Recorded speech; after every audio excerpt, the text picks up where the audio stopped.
Hi everyone and welcome to our channel. So now we'll start SAP series which will be based on SAP PP module. So I am Saurabh and I am here to make SAP easy for you. Whether you are from IT, operations or have no prior experience at all. In this series we will go step by step to help you master SAP PP from scratch. So let's get started. So for which viewers is this SAP PP series? So you might be also wondering, can anyone learn SAP PP? So the answer is yes. You don't need to be from an IT background or even have the prior domain experience. I will guide you through everything from zero business concept, navigation to hands-on configuration.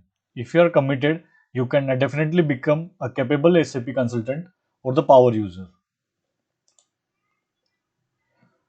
So for the new users which don't know anything about the SAP, so SAP is basically an ERP system.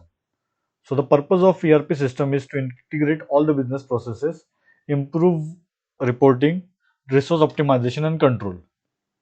ERP, it basically stands for Enterprise Resource Planning.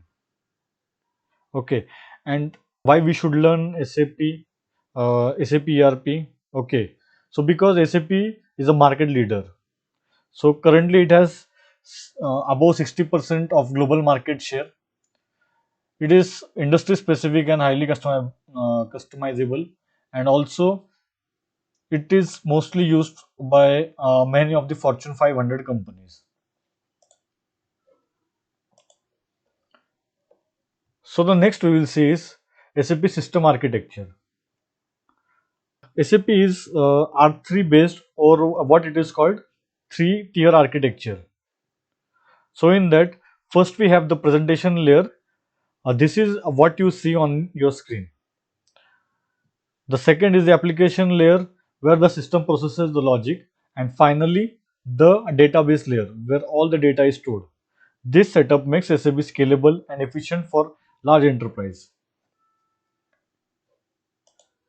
So the next is SAP integration with other modules. So one of the key strength of SAP is its integration. So SAP PP or production planning doesn't work in isolation. It is tightly integrated with the other modules like MM for material management, SD for sales management, FI for finance, QM for quality management, PS for project system, and also with the other modules. So this integration helps ensure accurate planning, cost control, resource optimization, and also the seamless business process management.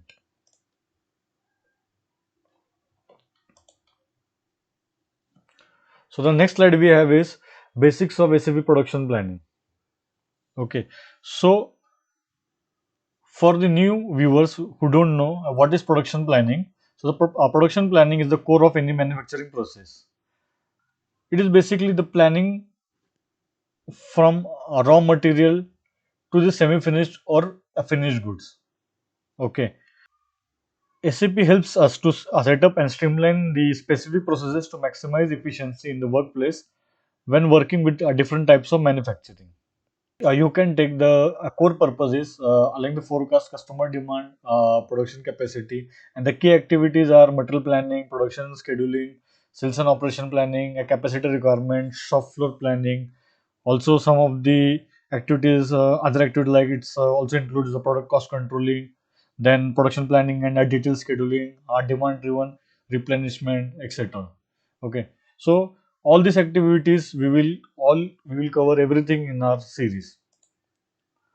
So the next is what are the user roles or what are the types of users in SAP. So in the SAP world, so there is an end user. The end users carry out the daily transaction or perform a daily operation. Next we have the super user. The super users can be expert in their domain. They can also provide the internal support and training. Okay, and then next we have the a consultant. So the a consultant, they are usually responsible for system design, configuration, solving business problems. Okay, and training users. Okay, so Next we have is support versus implementation. So for becoming consultant, or the major role of the consultant is to give the support or to do the implementation. Support roles in support roles, it helps the business with already live SAP system. Okay, so in that it's like resolving the user queries. Okay, then mapping the business requirement if there is any new requirement. Okay, and then we have the implementation. In implementation, it's most of the time it's the new SAP project end-to-end setup, or it can be the rollout project, the brownfield project, etc. Okay, so you have a lot of content in about SAP in the YouTube, or you can also find in the web. But why learn SAP with me? Okay, so first is I bring both the domain experience and the SAP knowledge. Okay, so in that you will get a hands-on on examples, real business cases, and explanation that go beyond the configuration. So you understand the full context of what you're doing in SAP. Okay, so our focus will be not just on screen, but also, but the main focus will be on how SAP supports the business. Okay, and we will also include a lot of example and case studies. So now we come to the end of our introduction video. Okay, so let's begin the journey. The upcoming video we will have on the organizational structure, then later on the master data, the types of production, etc., and so on. Okay, and then we will see what are the end user transaction in SAP and everything. Okay, so like, subscribe, and turn on the notification, so you can never miss this SAP PP series. Thank you.